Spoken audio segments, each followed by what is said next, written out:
माननीय सदस्यगण,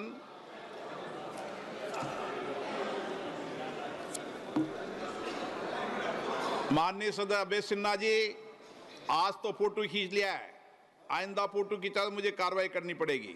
सदन ने गरिमा बनाए रखो। माननीय सदस्यगण, मुझे आपको ये सूचित करते हुए अत्यंत प्रसन्नता हो रही है कि हमारे सदन के विशिष्ट बॉक्स में जॉर्जिया की संसद के चेयरमैन का उच्च स्तरीय संसदीय शिष्टमंडल उपस्थित है। मैं अपनी ओर से तथा सदन के सभी मान्य सदस्य की ओर से उनका हार्दिक अभिनंदन करता हूं, स्वागत करता हूं। माननीय श्री शाल पापुआ शिल्ली और उनके संसदीय शिष्टमंडल की भारत यात्रा दोनों देशों के संबंधों की गहराई का प्रतीक है। उनकी इस यात्रा से दोनों देशों के द्विपक्षीय सहयोग और संबंध और मजबूत होंगे। हम भारत में उनके सुखद, सफल एवं मंगलमय प्रवास की कामना करते हैं। उनके माध्यम से हम जॉर्जिया की संसद तथा वहां की मित्रवत जनता को बधाई और शुभकामनाएं देते हैं। प्रश्नकाल प्रश्न संख्या 21 श्री वीके श्रीकंदन। मंत्री जी को, माननीय मंत्री जी, एक विवरण सभा पटल पर रख दिया गया। Question number 22 doctor D Ravi Kumar. Doctor D Ravi Kumar, माननीय गृह राज्य मंत्री जी, उत्तर सभा पटल पर रख दिया गया। क्वेश्चन नंबर 23 डॉक्टर कडियम काव्य, माननीय कृषि मंत्री जी। अध्यक्ष महोदय, एक विवरण सभा पटल पर रख दिया गया है। Question number 24 Shri Satish Kumar Gautam. Question number 24 अध्यक्ष जी।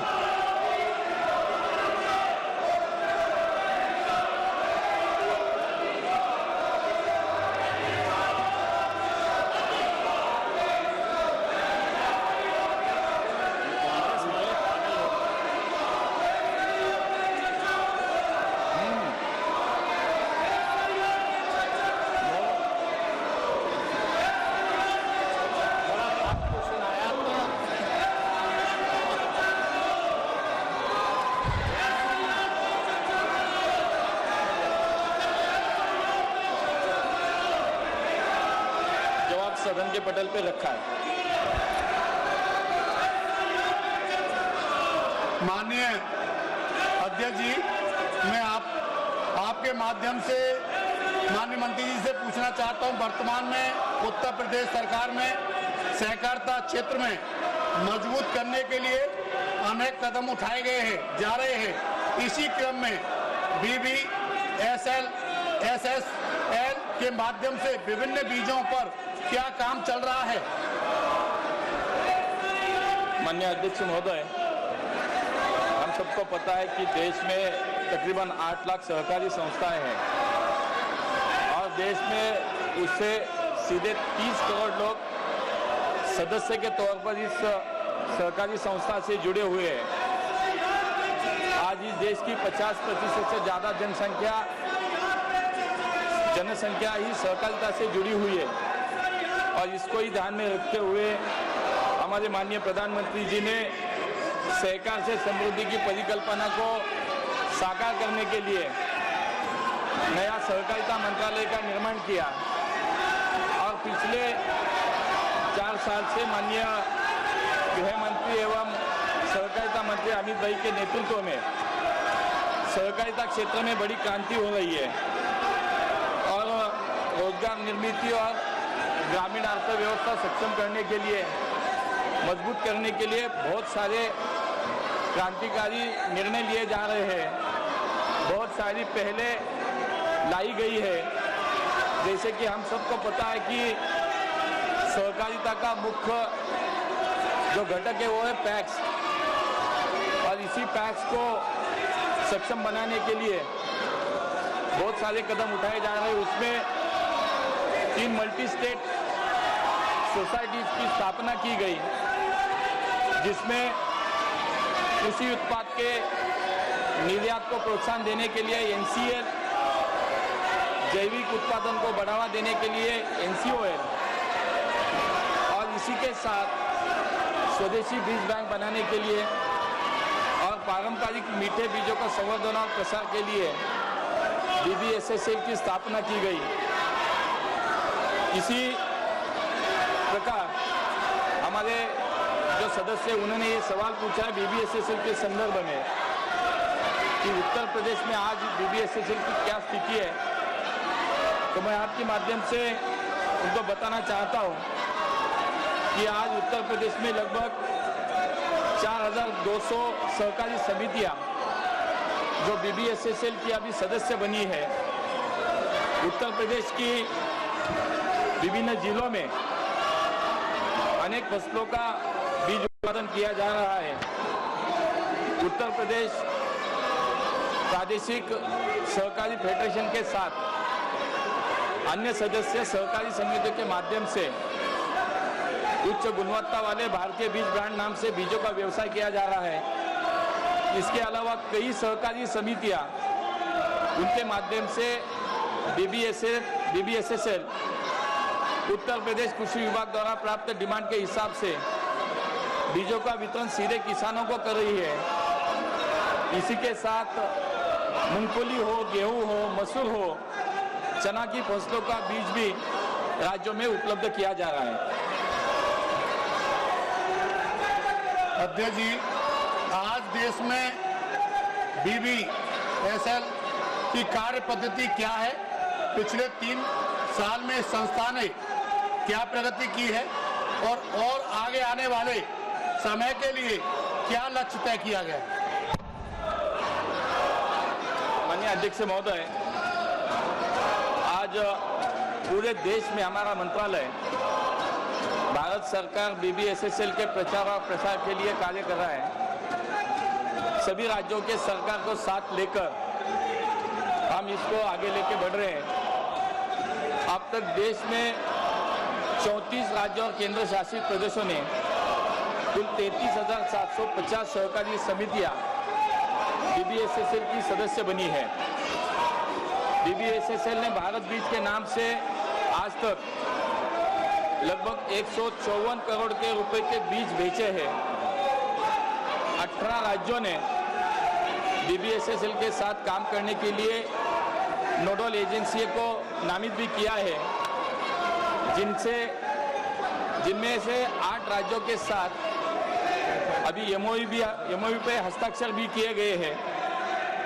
अब तक BBSSL ने 13 राज्यों में बीज लाइसेंस प्राप्त कर लिया है। हमारा ये लक्ष्य है कि वर्ष 2035 तक BBSSL ये विश्व की सबसे बड़ी 5 बीज उत्पादक कंपनियों से में एक बने और लगभग 25,000 करोड़ रुपए का कारोबार करने का आज हमने लक्ष्य रखा है। आज देश में अब तक 34 राज्यों केंद्र शासित में कुल 33,700 समितियां सदस्य बनी है। मुझे लगता है कि इसके माध्यम से सहकारिता आंदोलन को सक्षम बनाने का कार्य BBSSL के माध्यम से भी करने का हमारा प्रयास है।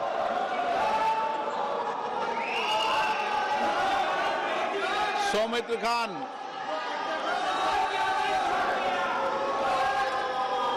नमस्कार सर। संख्या क्वेश्चन नंबर आपका 25। माननीय मंत्री जी, उत्तर सभा पटल पर रखा गया है महोदय। माननीय सदस्य। Thank you sir. আজকে আমিও ধন্য যে বাঁকুড়া ডিস্ট্রিক্ট মৎস্য উৎপাদন কেন্দ্রে ওই রামসাগরে যেটা আছে সেটার একজন, আমিও ওই পরিবারের অংশ এবং ওই ওখানে থাকি। তো আমার কোশ্চেন হলো, পশ্চিমবাংলায় এই 5 বছরে 545 কোটি টাকা আপনার স্যাংশন হয়েছে, কিন্তু তার মধ্যে এই এই তৃণমূল সরকার খরচ করছে মাত্র 51 কোটি টাকা। যে টাকা খরচ হয়নি সেই টাকা কি ডাইরেক্ট আপনার মৎস্য দপ্তরের ডিপার্টমেন্ট এবং মৎস্য দপ্তরের যে সংগঠনগুলো আছে, যে সময়গুলো আছে, সেগুলোকে কি সোজাসুজিভাবে সেন্ট্রাল গভর্নমেন্ট থেকে ওদেরকে ডাইরেক্ট পেমেন্ট করা যাবে? এবং এই যে রাজ্য সরকার খরচ করতে পারছে না, কারণ রাজ্য সরকার এখানে প্রতিদিন নাটক করে, রাজ্য সরকার এখানে খরচ করতে পারছে না, তার জন্য এই সমবায় গোষ্ঠীগুলোকে ডাইরেক্ট পেমেন্ট দেওয়া কোনো অপশন আছে কিনা, সেটা আমি মন্ত্রী মহোদয়ের কাছে আমার জিজ্ঞাসা।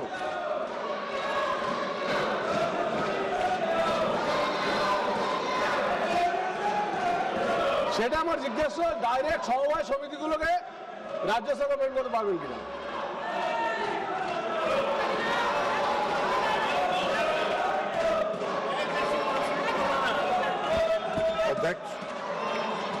अध्यक्ष महोदय, माननीय सदस्य का जो प्रश्न है वो बहुत ही माकूल है, इसलिए कि हमारे देश के प्रधानमंत्री आदरणीय नरेंद्र मोदी की यह धारणा है कि हमको अगर विकसित भारत बनाना है तो सभी राज्यों का और सभी क्षेत्र में समान रूप से विकास हो, और जब तक सभी राज्य विकसित नहीं होंगे, हर क्षेत्र विकसित नहीं होगा, तब तक हम विकसित भारत की कल्पना नहीं कर सकते। और इसी उद्देश्य को ध्यान में रख के आदरणीय प्रधानमंत्री नरेंद्र मोदी जी इस योजना को मत्स्य पालन के क्षेत्र में जो उन्होंने प्रधानमंत्री मत्स्य संपदा योजना प्रारंभ किया, उसने पूरे देश में मछली के उत्पादन में एक क्रांति लाने का काम किया। लेकिन दुख की बात यह है कि पश्चिम बंगाल की सरकार ने इसमें कोई सहयोग नहीं किया। अध्यक्ष महोदय, मुझे आपको बताना है कि 2 वर्षों तक 2020-21 और 2021-22 इन 2 वर्षों में राज्य सरकार ने प्रधानमंत्री मत्स्य संपदा योजना को स्वीकार नहीं किया। 22-23 से उन्होंने स्वीकार किया।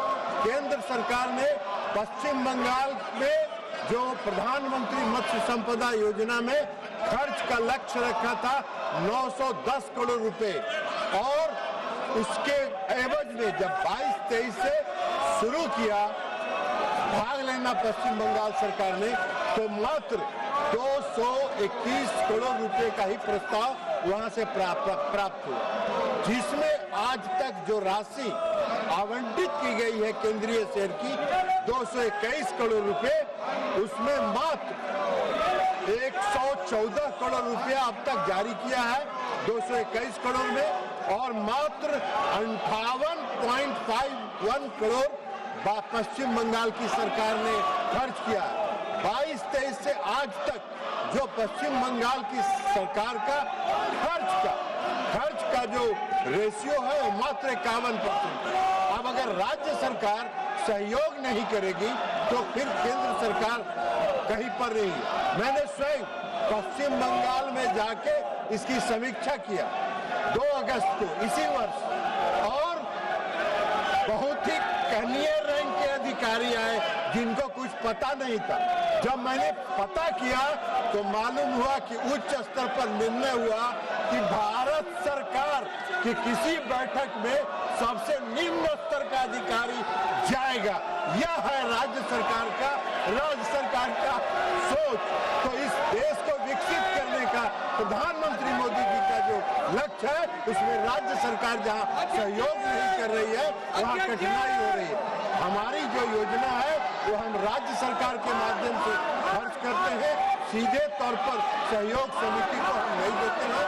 उनके लिए FIDF है, फिशरी इंफ्रास्ट्रक्चर डेवलपमेंट फंड है, वो उसका उपयोग करके आगे बढ़ते हैं।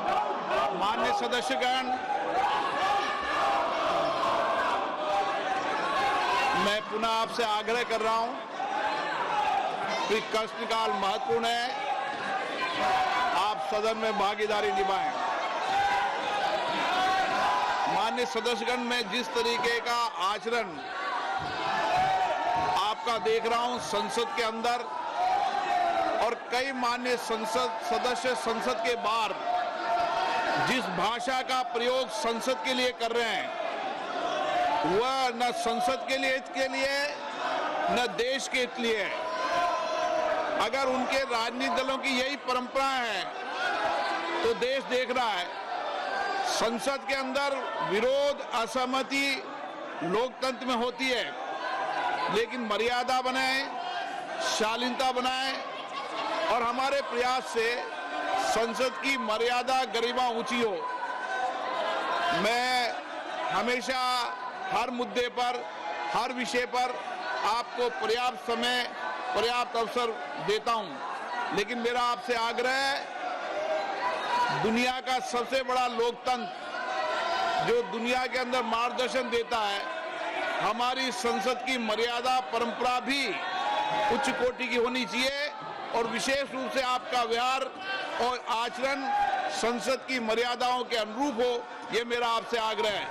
सदन की कार्रवाई आज 12 बजे तक के लिए स्थगित की जाती है।